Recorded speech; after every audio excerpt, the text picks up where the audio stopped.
One of the common things that goes bad in a sprinkler system is a solenoid. And it's one of the things that causes, if you've got a zone knot coming on, most of the time, solenoid has gone bad. You got to get a new one and replace it. But there are other times when you think you've got a zone knot coming on, you go to the solenoid, you test the solenoid is good. You even test the power to your wires. The power is good.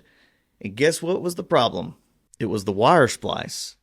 A lot of times, especially if the solenoid is good, wire path is good, and it still doesn't work, it's just a splice has gone bad. These splices can go bad. You know, these valves are in valve boxes that a lot of moisture, water can be in there, and it can corrode the wires to where you're not getting a good connection, and that can cause that valve to not come on.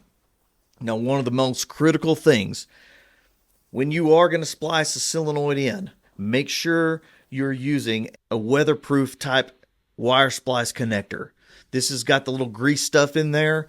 This is what you're going to want to use on your sprinkler system, not one of these that has nothing in it. If you use a dry connector, it's pretty much guaranteed this is going to fail at some point.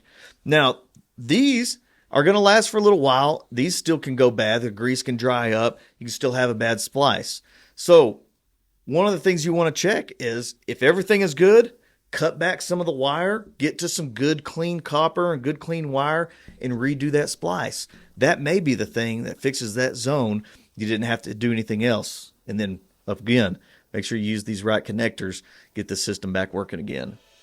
We put together a guide that walks you through all of this to make sure you're doing it right, and it's going to give you confidence to make the next repair that you have on your sprinkler system. That guide, there's a link in the description below.